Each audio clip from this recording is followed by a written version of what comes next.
on.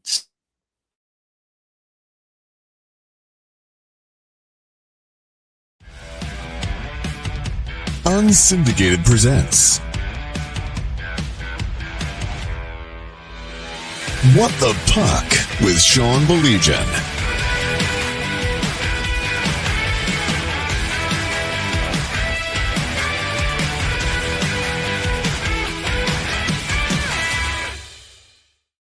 It's been a while, pal. It really has since we've done one of these because the couple games you were over during the finals, we just kind of hung out, right?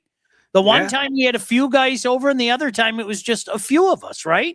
Yep, absolutely. We haven't I haven't been in my basement talking to you since the playoffs started.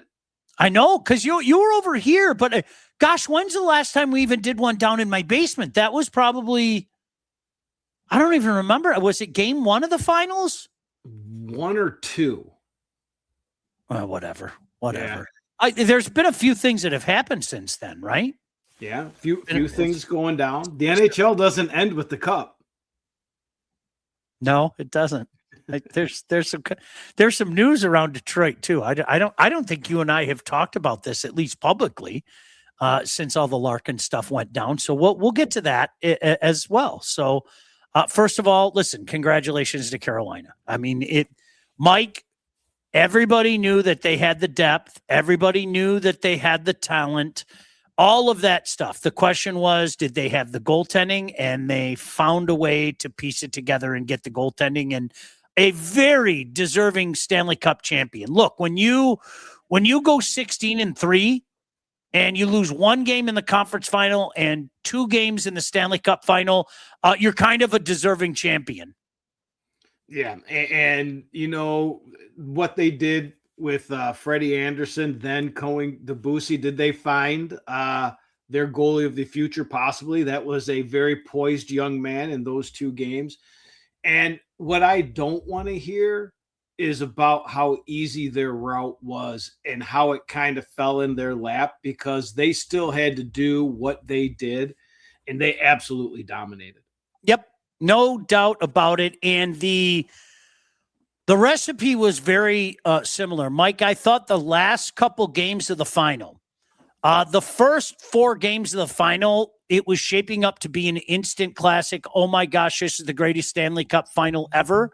And then I thought the last 2 games of the final, and I don't think you and I have even talked about this off the air, you saw the Carolina Hurricanes basically do what they did to the Montreal Canadiens and lay on Vegas and say, we're running 4 lines, you're not.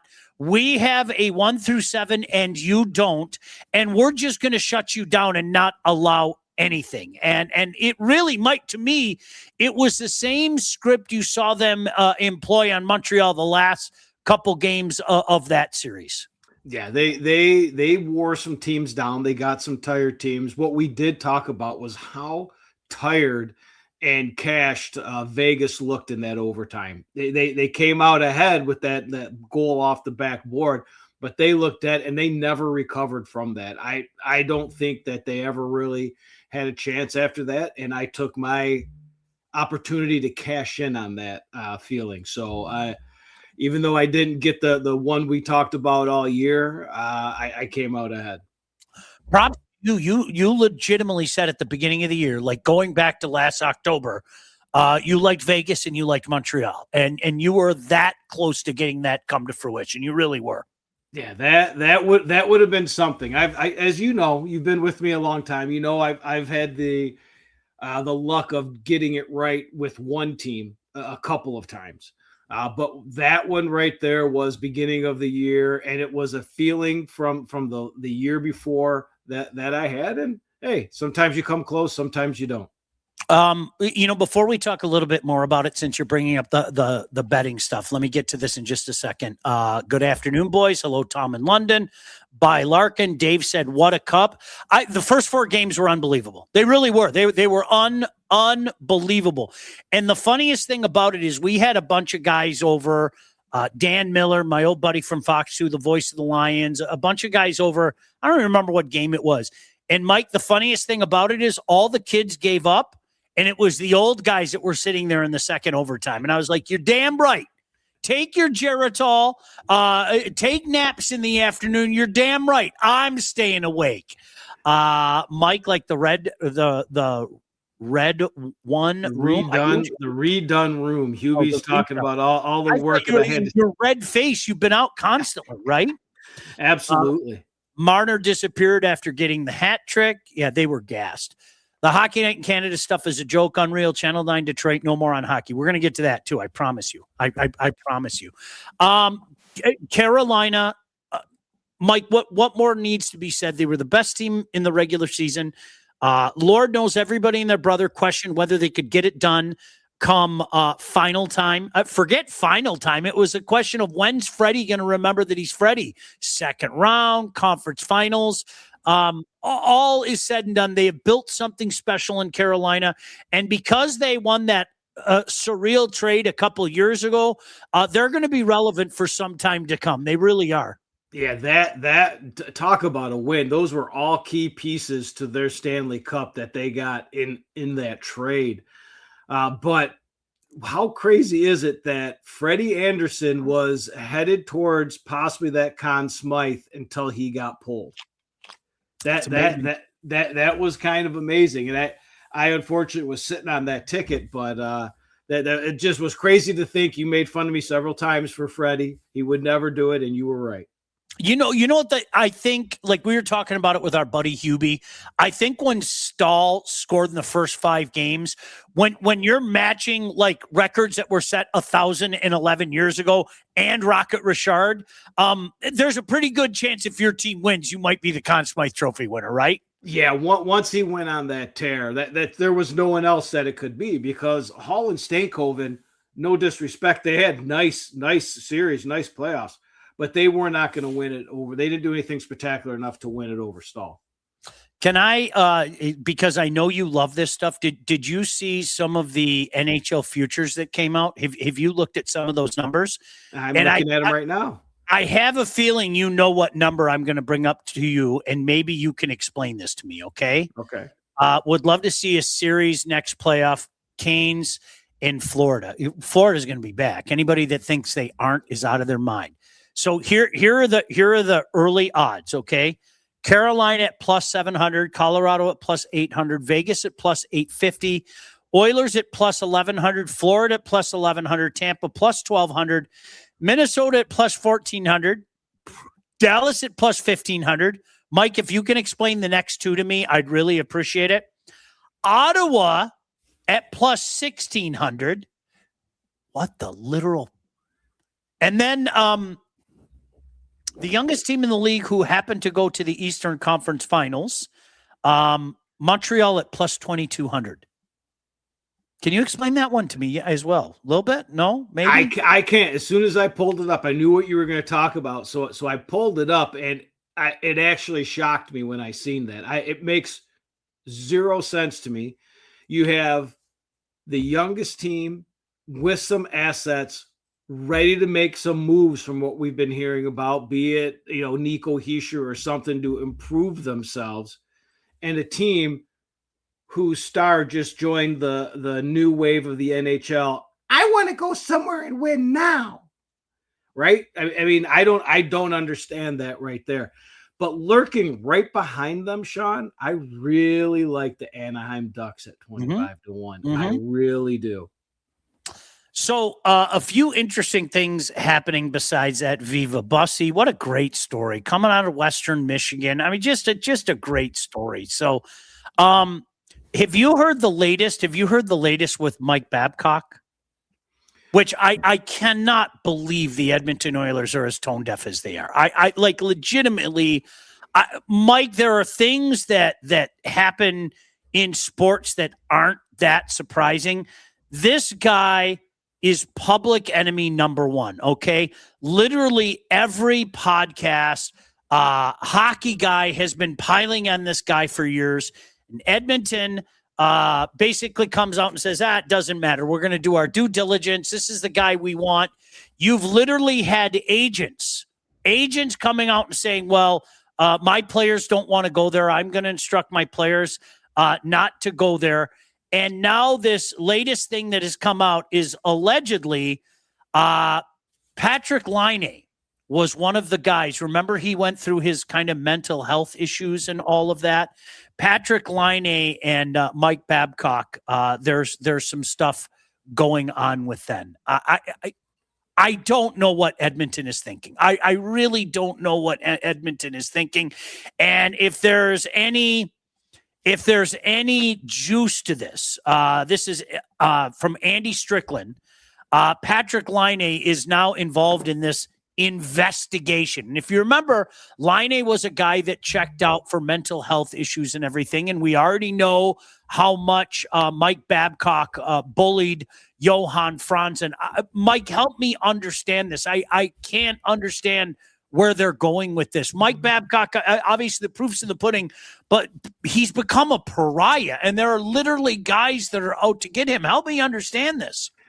I feel like we had a very similar conversation when he was hired by Columbus, and we see how that went. And to add to it, you had a guy get hired in Columbus that had a questionable background that we couldn't believe he got hired. And he went and did exactly what he was going to do and had to step down there. And Edmonton is revisiting this. This is almost like, I want to say, oh, did you read it on the internet? Because everything on the internet is true. Right. I can't believe that this is this close. And you have not heard Edmonton come out and say, no, we're not doing this. There's no way we did.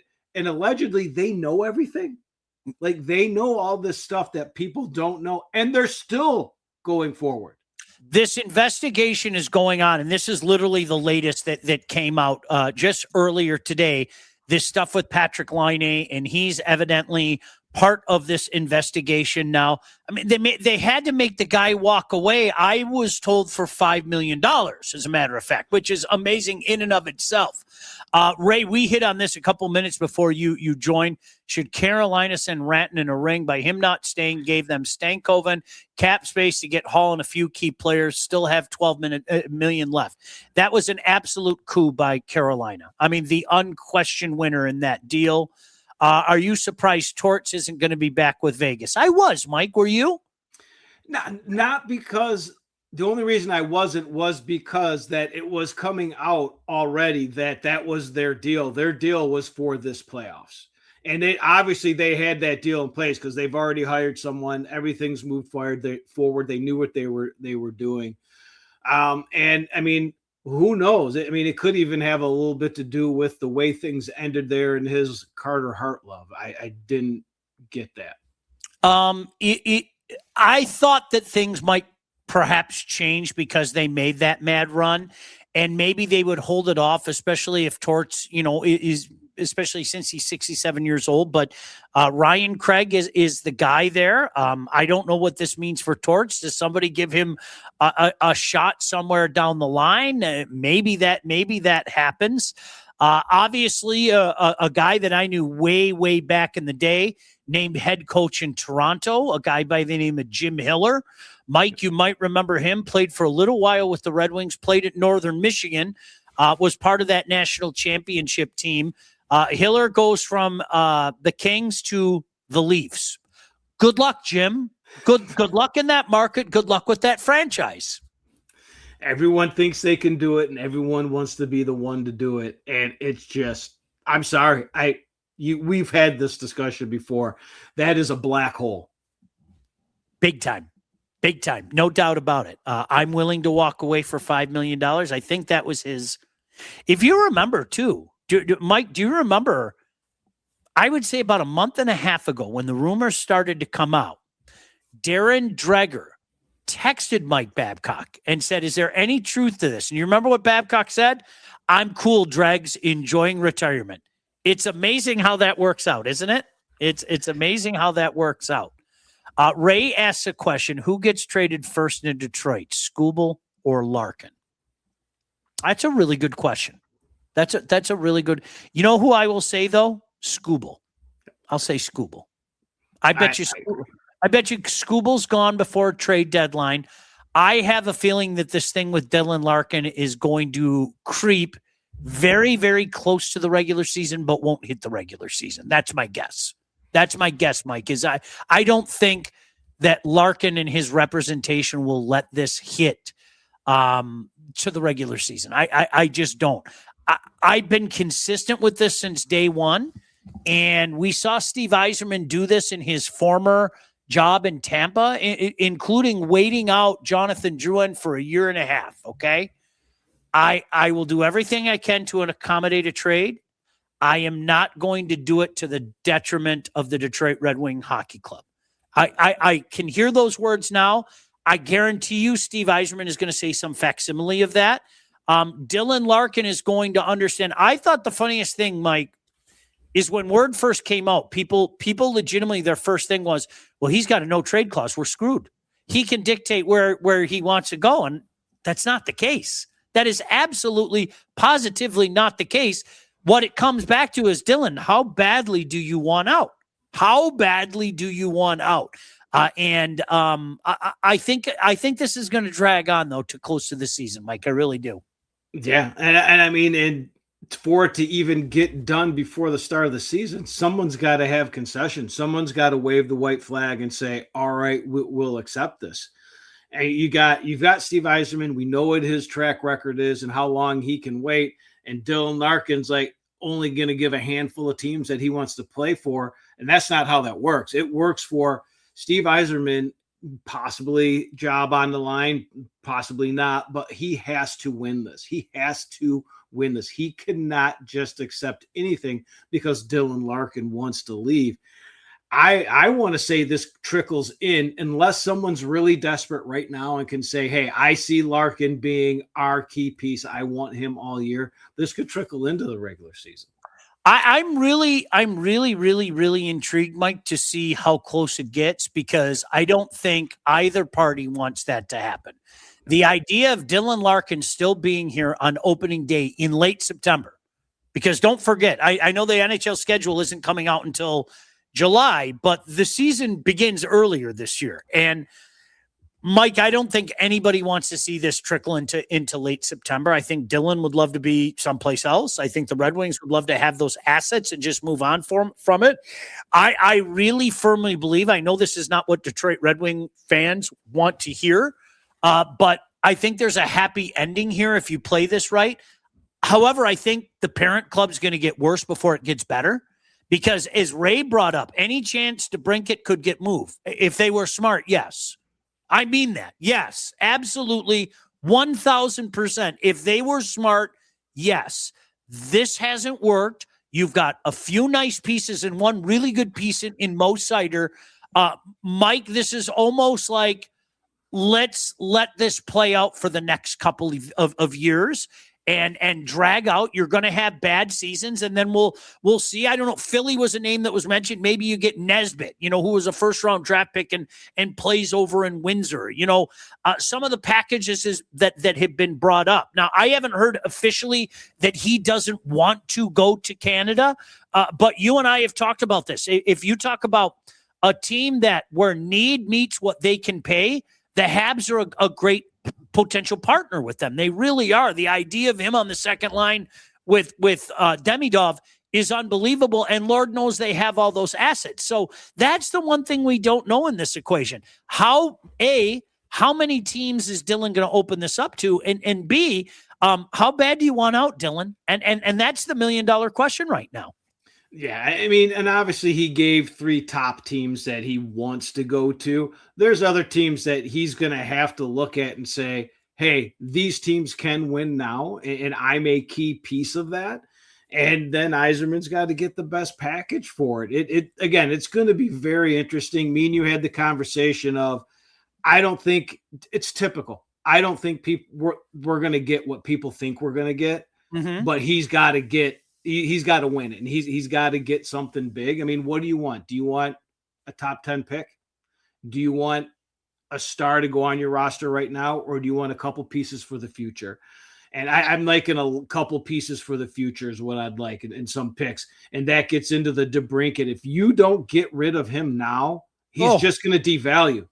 100%. He's someone 100%. Needs a pure goal scorer, and that is what you're going to get with him.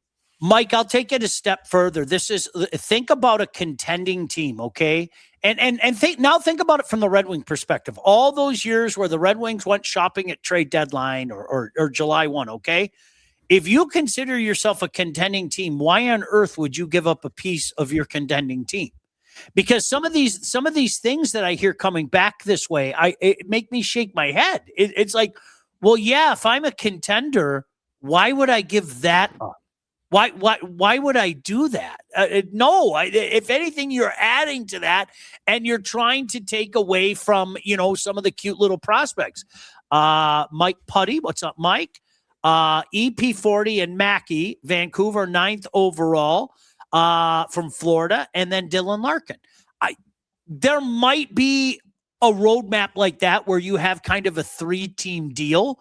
The Philly one, Mike, that just kind of popped up in the last couple days is really intriguing because Philly desperately needs help up front, up the middle. When you're rolling out there with Christian Dvorak as your number one, there's a problem, okay? I would take Dylan Larkin over Christian Dvorak, and you know my feelings on Dylan. I've said it 1,000 times. He's a 2-center. I'm never going to deviate from that. But, you got Zegras there. You got Bradley, you got Sean, and you have, as I mentioned, Christian Dvorak. Are you gonna tell me that Dylan Larkin wouldn't fit nicely? But what's Philly gonna give up? Is Philly gonna give up their number one pick from last year, the kid that plays over in Windsor, big kid in Nesbitt? Those are the types of questions that I think we need answered, because chances are they're not going to give up something from their roster or have it be something worthwhile from their roster. Yeah, no, if you're getting something worthwhile from someone's roster, you're getting it from a team that's not close and they're trying to shed some skin, right? You're not going to get any big roster players out of a contender. They're ready to add a Larkin to what they have, give up a couple of their prospects, and get going. Yeah. Mike, you saw all the details of the Leafs Habs trade, and rumor has it the Leafs put the deal in at 301. That's Ray, I don't know if you heard the same thing, Mike. I don't know if you heard the same thing. Allegedly, the way it happened is that deal was put in at 301, 1 minute late, and allegedly Hughes lost his mind. I was surprised to see Zarovsky's name in there. I was. And I'll tell you, let me tell you why I was surprised to see that. That's Demidov's buddy. They're actually in Brassard, just outside of Montreal right now, literally having their own personal training camp. This is something that they talked about forever. And, it's a business. We all know that. But if this kid's so highly thought of, as so many people are saying, and I love Matt. I don't know how anybody could say you don't love that kid, especially at his age. But I was a little surprised at that package. I don't know who the almost NHL ready guy was. If I had to guess, I would say Reinbacher, even with his injury history.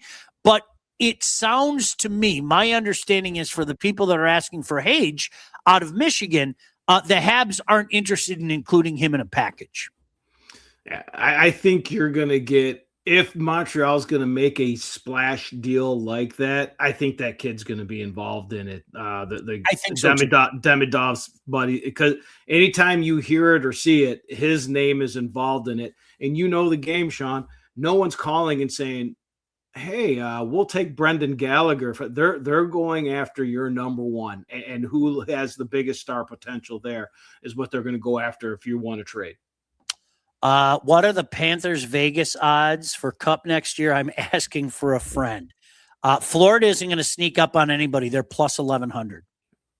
Mike, you and I have been talking about this for 4 months now. Like, the revenge tour is starting. They're already planning the tour dates. When they went to sleep the last couple months, they had been planning the tour dates for the revenge tour for quite some time. Yeah, and if you think they're coming back as the same old gang, they're going to make something. Something's going to change in Florida. They're going to add some pieces, the way they do it, and they're going to be coming healthy and hard. We would boo Barkin out of the building. If he's here, nobody wants that. Nobody wants that. Mike, do you even let him suit up? Like, I'm not even being funny. I know they let Drouin suit up, and he played. Gosh, I even looked it up. I think it was like a total of 94 games with Tampa after asking out. But I think this is a different scenario. I don't even think you already gave the C to Mo Siders for all I care, and for all intents and purposes. They haven't made it official yet. Mo Sider will be the captain. My jaw would drop if he didn't. I don't think we ever see Dylan Larkin in a Red Wing uniform again. You can't, because like you just said, he will never wear that C again. There's absolutely positively no way, and you cannot do that to someone by putting him out on that ice like that. There's absolutely no way. Who gets more money when they sign the next contract, Celebrini or Bedard? Would you give Kaprizov type deal? It'll be Celebrini. How can you? And I like Connor Bedard, Mike. Have you and I ever talked about Connor Bedard? I don't even remember. We have. I like Connor Bedard a lot. I do. Come on, what Celebrini did this year, that's just next level. And at 19, and to not look out of place at all on the biggest stage, that's just next level stuff. Absolutely. That's a no-brainer. If San Jose offers you number 2 for Larkin and Sebastian Cossa, are you taking it? Now, Yeah. Right now. Because you're getting McKenna or Stenberg. You're right now. And the Cossa thing, boy, did they screw that up. Gosh, my gosh, did they screw that up. I understood what he was doing. He just never had a chance to implement it. Really, it was okay. Well, this is our Ben Bishop. We're gonna give him a taste. People are gonna see, and they're gonna want him. What kind of value does the kid have right now? He's a backup goaltender in the AHL. Yeah. Like, honestly, and he's what, 24 years old now? What, like, who's gonna do that? No. Go Habs, go! I couldn't agree more, Chris. How many number 1 picks would the Sedins give up for Raymond? You hold on to Lucas Raymond. You hold on to Lucas Raymond. Do I think that Lucas Raymond is ever going to be the player that they envision him to be? No.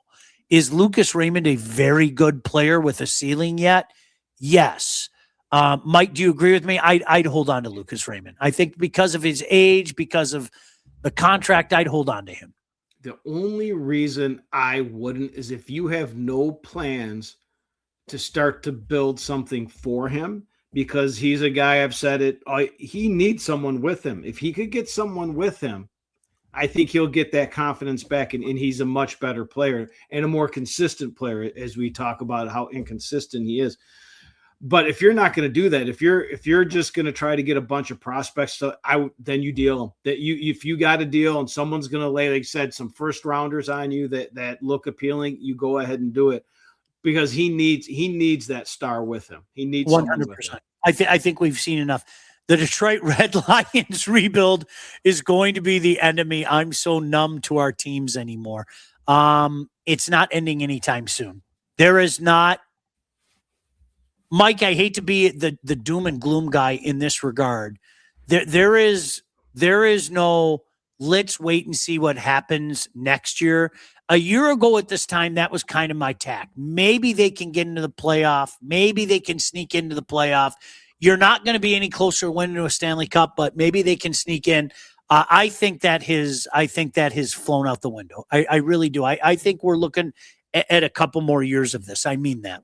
Yeah. Anyone, I would love to hear what people have to say if they think differently, because we can't speak on what we think's going to happen down the road on any possible trades or anything. As we sit here right now, let's look at this team. An incredibly disappointing end of the season, right? The team seems to be in shambles. Your captain is gone, is not even going to be playing. Where does the upside look in any of this? Like it's pretty grim right now. And what I was reading I went to read today and I couldn't get my awesome phone to work and click on it, but it was basically a guy saying there's one Kakorocha, there's a many Kakorocha. It's just not Dylan Larkin. You know what I'm saying? Like, there is an issue here. It's something we've been talking about. It's organizational. at what this team looks like and why. Again, I'm not even going to rehash the three coaches and the same crap, but it's organizational. It's not just one guy. This is not looking good. Mike, I used that line this morning, and I know Mike Putman listens to the show. Gosh, what was the word that somebody used to describe me? Cynical. He used the word cynical to describe me. And I said, okay, if you want to use that word, I won't complain too much about that, but just make sure you pronounce it right.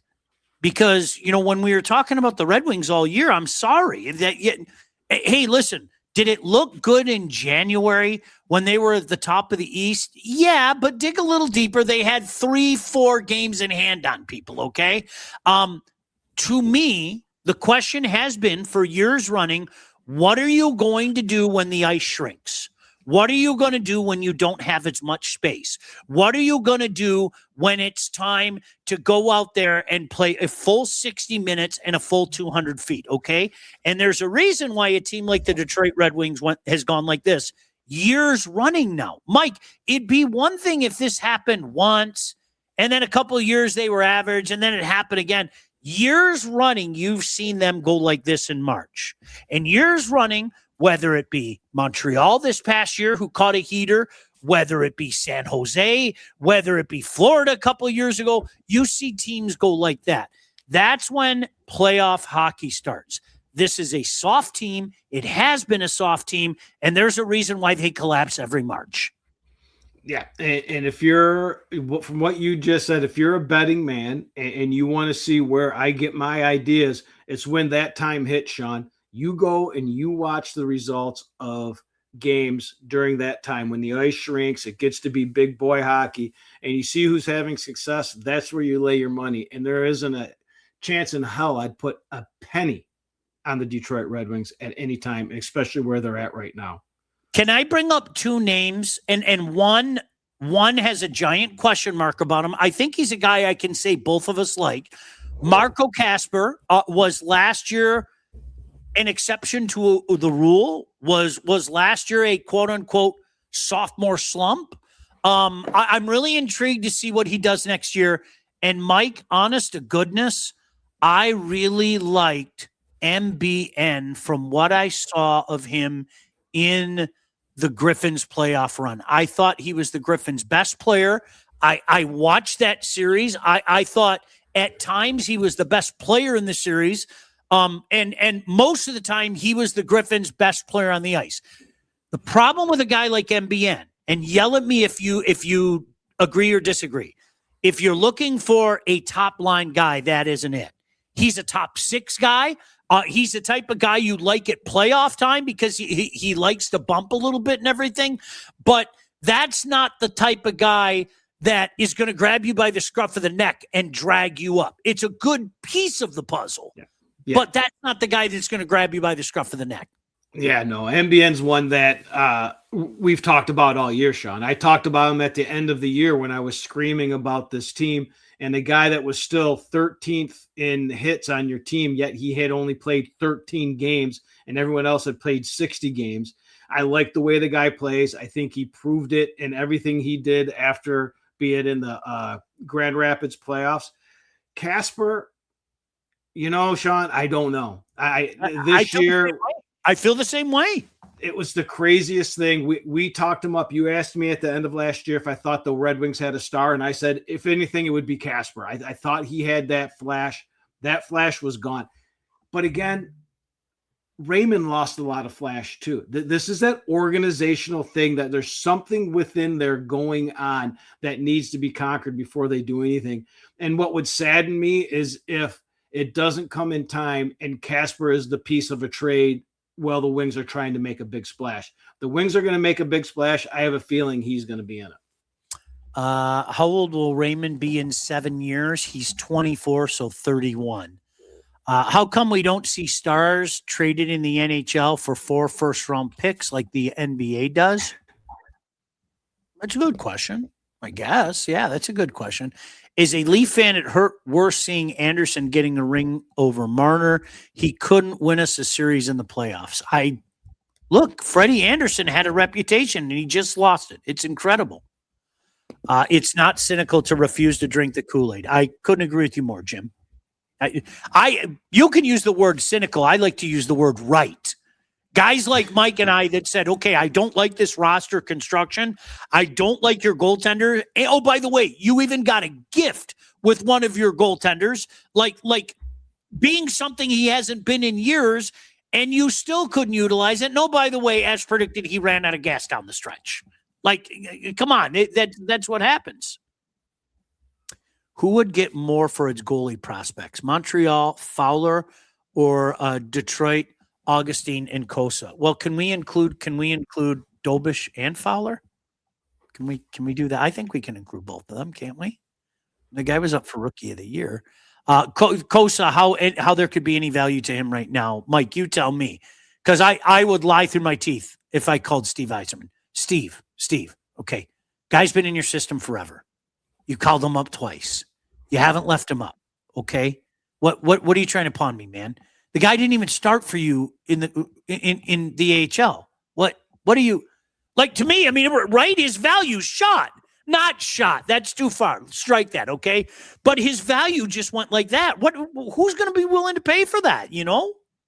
Yeah, he himself has, I'm going to say he has no value. He is going to be a piece of the Larkin pie. I just have a feeling he's going to be pieced in there, and you'll get an unconditional 6th-round pick or cash considerations, or however the NHL does it, something stupid. He's going to be just an add-on. A couple other comments before we get out of here, Mike. This offseason will be the decision on Yzerman. This year is the make or break year. Hate to see our hero fall, but feels like it's coming. You know, Mike, I don't think he's going anywhere. I really don't. I don't, and not in the next 3 years. I'm serious. If we're having this conversation 3 years from now, let's check back and see what the temperature of the room is. I don't think he's going anywhere. He would absolutely positively have to botch the Yzerman trade and totally disrupt this team and have it get worse. You know what I'm saying? Like there's something bad. Other than that, I'm with you. Whether it's 3 years or however long it is, I just think he's untouchable at this point. Is Shane Wright going to become a better version of himself away from Seattle? Would I take a flyer on the guy? Sure. Would I take a flyer on the guy? Sure. Yeah. Would I? Yeah. Mike, I don't like what I saw out of the guy. It's not like I've sat there and watched him 1,000 times. He looks like a passenger to me. Really, he does. He looks like a passenger to me. I don't know how many times you've seen him. He looks like a passenger to me. Yeah. I'm probably about the same. You know, we watch the games and stuff. Does he have? It just depends on what everyone thinks that version is. He would have to be able to go somewhere where he can get away from that baggage, right? You know what I'm saying? Yep.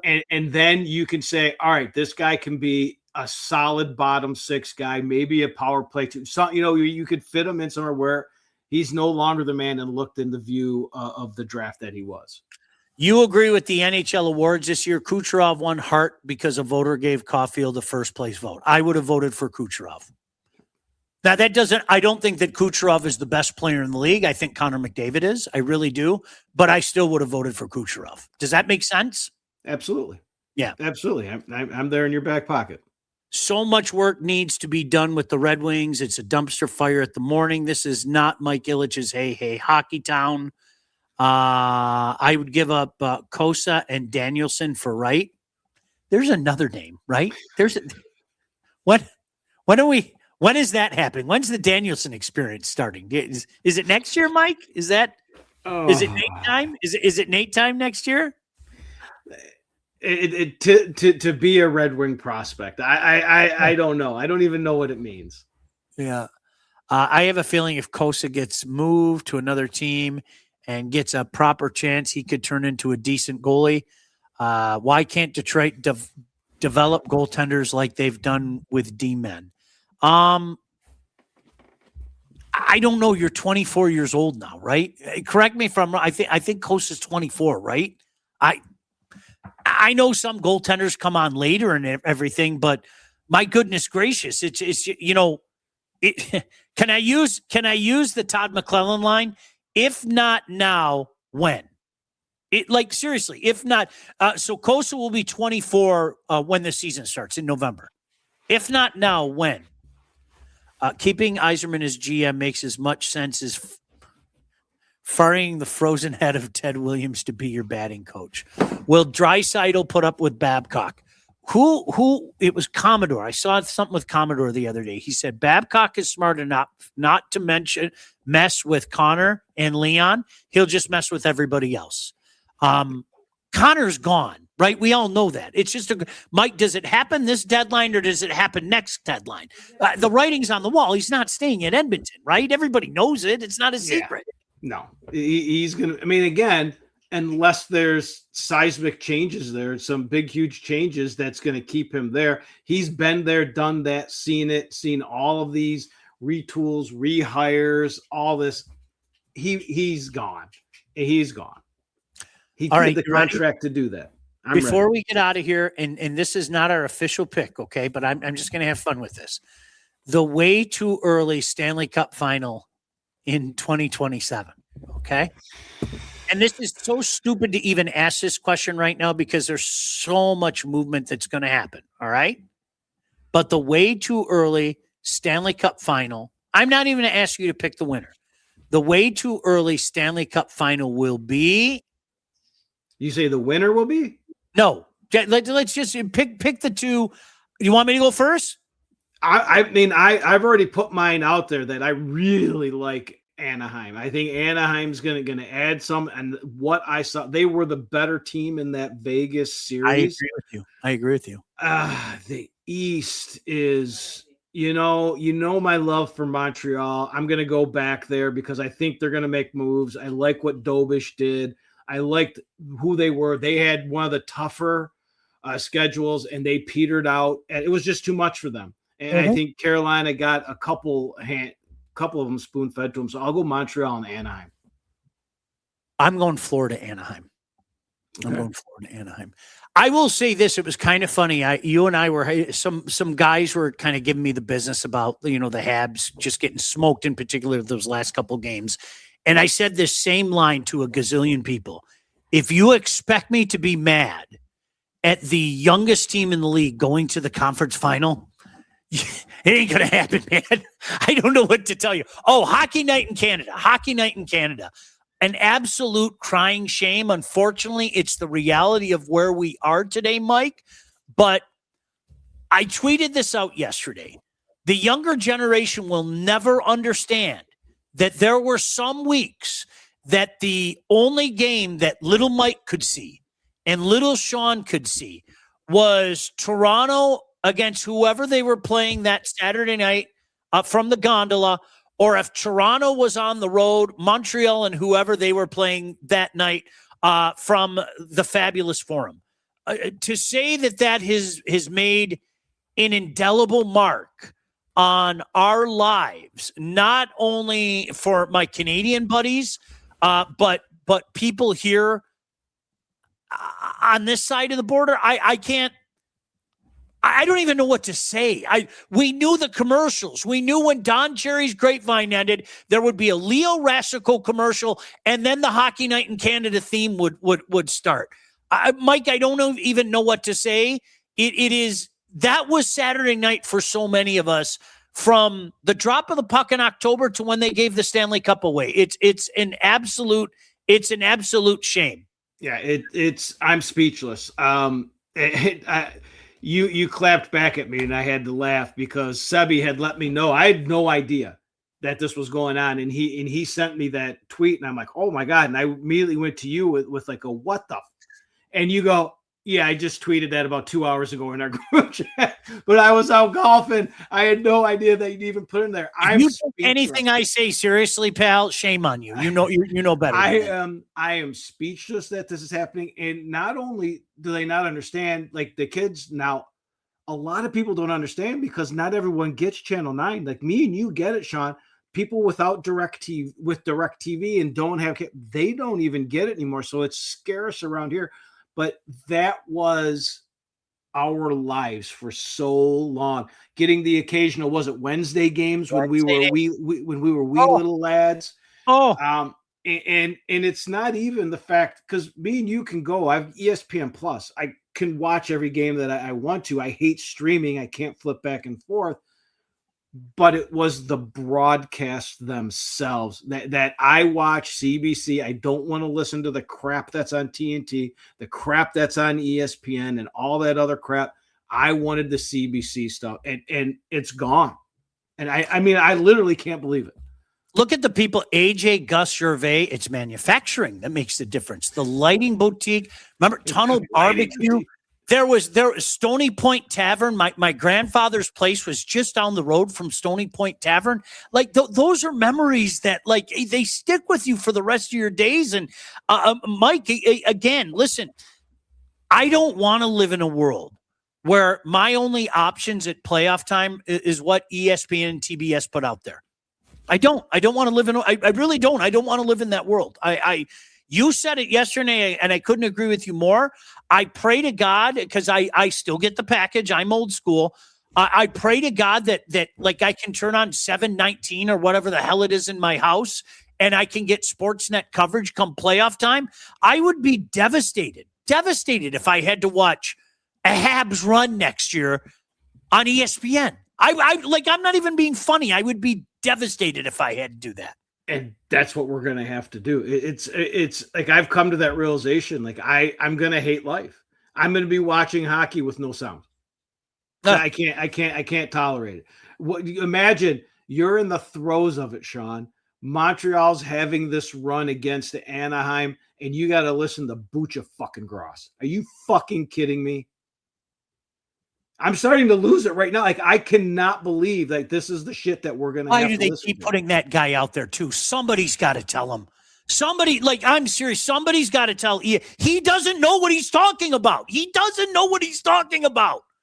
Oh, I'm starting to get migraines. Oh my gosh. Sportsnet and CBC kept the cup ceremony longer than ABC, unlike when the Knicks won the night before. Of course. Think about the guys that we grew up with. Like, and I know you don't have the best memory in the world, okay? You remember Danny Gallivan when we were really little, right? Cannonading Blast, the Savardian Spinorama. And I will go to my grave saying Bob Cole's the best I've ever heard. I know I'm supposed to say Danny Gallivan because he was a Habs guy. I will go to my grave saying that Bob Cole's the best that I ever heard. Houston, Cuthbert. Then you got the Dick Irvins doing color and Harry Neal doing color. Harry, who I thought was outstanding. How do you put a price tag on that? Mike, I was devastated when they took Channel 54 away from me. Oui. Le tir. Biz will get took by ESPN. I stream TSN 698 Montreal Radio.